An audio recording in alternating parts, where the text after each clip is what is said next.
Привет, друзья! Недавно мы нашли старый аквариум, про который давно забыли, и решили подарить ему вторую жизнь.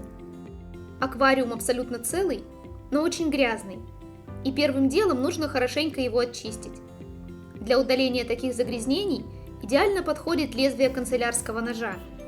Этим лезвием, кстати, хорошо снимается известковый налет у кромки воды, и не нужно использовать никакую химию. Но с лезвием будьте аккуратны, не задевайте швы аквариума, иначе вы рискуете их повредить. Ну что ж, вот так гораздо лучше. В этот аквариум мы поселим двух иглистых тритонов. С момента выхода нашего видео про аквариум для маленького тритона вы нам писали очень много комментариев с просьбой сделать аквариум для взрослых тритончиков. И сегодня мы наконец-то это сделаем. Смотрите внимательно. В этом видео мы расскажем про тритонов пару очень интересных фактов, которые наверняка вас удивят. Основу для декораций мы, как всегда, будем изготавливать из ПВХ-пластика. Такие кусочки пластика у нас обычно остаются после изготовления аквариумных крышек, и все идет в дело. Для склейки пластика мы обычно используем клей Космофен. Хотим поделиться с вами лайфхаками про этот клей. Возможно, вы о них уже знаете, но все же. Первое – это сода. Если вам нужно, чтобы Космофен быстро затвердел, или необходимо нанести толстый слой клея, то просто посыпьте клей щепоткой обычной поваренной соды. Начнется мгновенная реакция, и клей застынет очень быстро. И второе. Если вы случайно пролили Космофен или капнули им туда, где его быть не должно, то срочно, пока вам за это не прилетело, бегите в аптеку и покупайте Димексид. Эта маслянистая вонючая жидкость полностью растворяет Космофен. Не останется вообще никаких следов.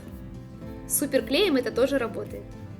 Декорации будут служить не только украшением аквариума, но и как маскирующий элемент, за которым будет спрятан аквариумный фильтр. По задумке все должно смотреться очень естественно и натурально. В отверстие для фильтрации вклеим пластиковую сетку. Она идеально подойдет для этой цели, в отличие от металлических, которые ржавеют в воде. Как вы думаете, что это за сетка и где мы ее взяли? Пишите свои предположения в комментариях. Пластиковая конструкция готова. Теперь нужно ее задекорировать. Для этой цели мы выбрали натуральные плоские камни. Этот минерал называется златолит. Он красиво переливается на свету. Камни приклеиваем на силиконовый аквариумный герметик. В аквариумных магазинах в продаже бывают пластиковые декорации, специально предназначенные для того, чтобы спрятать за ними фильтр. Можно было купить такую и не тратить силы и время. Но, на мой взгляд, пластиковая декорация, какая бы качественная она ни была, никогда не будет смотреться так, как натуральные камни. И вообще на любую вещь, созданную собственными руками, будет гораздо приятнее смотреть, чем на купленную в магазине.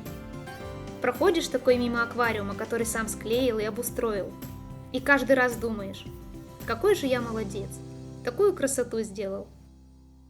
Зазоры между камнями просыпаем каменной крошкой из этого же минерала, чтобы вся конструкция смотрелась как одно целое, и чтобы пластика не было видно.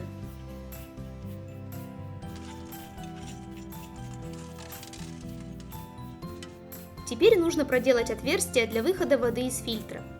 С помощью ступенчатого сверла удобно делать отверстия определенного диаметра.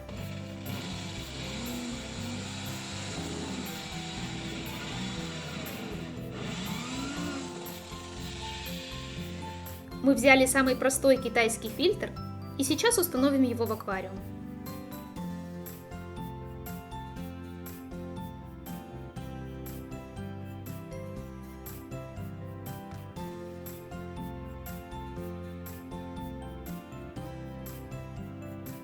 Оставшиеся открытыми участки пластика также задекорируем камнями.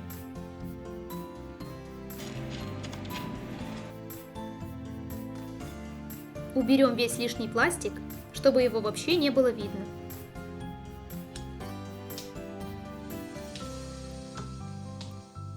А теперь приклеим небольшие брусочки. На них будет ложиться крышка, под которой будет спрятан отсек с фильтром. Осталось совсем немного пластика, который тоже нужно спрятать под камнями.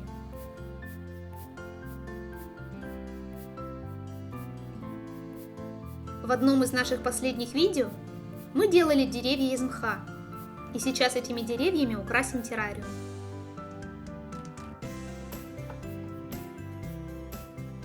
Деревья приклеиваем с помощью термопистолета.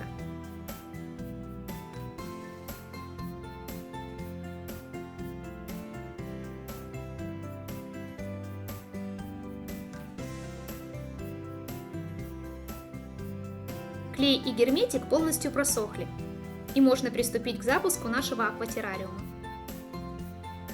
В качестве грунта мы выбрали белый мрамор довольно крупного размера, чтобы тритоны не смогли проглотить его вместе с пищей. Положим еще пару крупных камней для красоты и натуральный мангровый корень. Заполним террариум чистой водой и добавим немножко плавающих растений.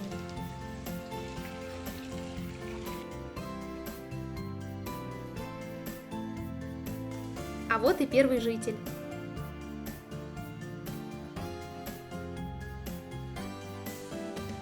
Тритонов мы плавно адаптировали к новой воде, и теперь можно смело заселять их в террариум.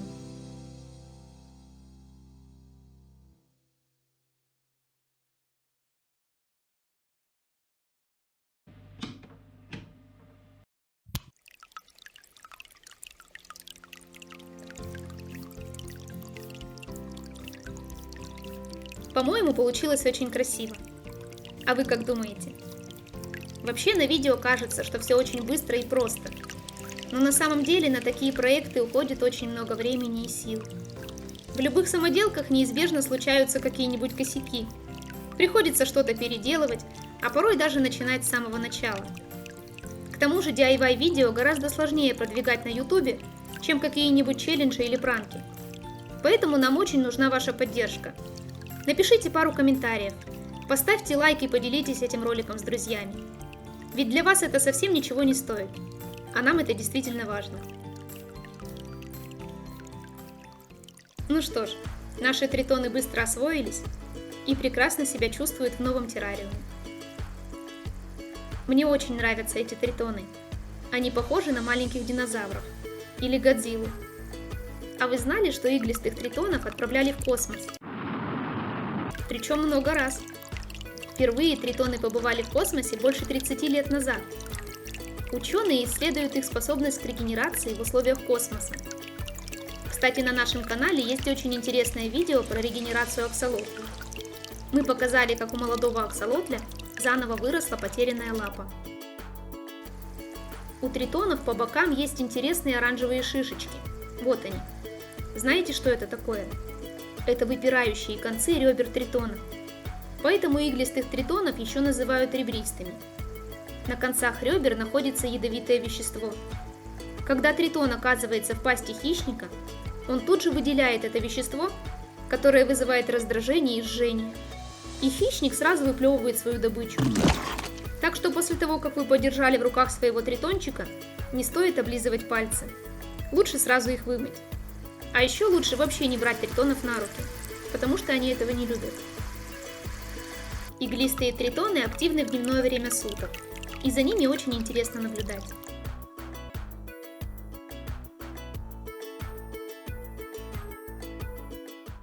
Наверняка вам уже захотелось завести себе маленькую Годзиллу. Можете задавать в комментариях любые вопросы по содержанию тритончиков. Расскажем все, что знаем. Не забудьте подписаться на канал и включить уведомления, чтобы не пропустить новые видео. До скорых встреч! Пока-пока!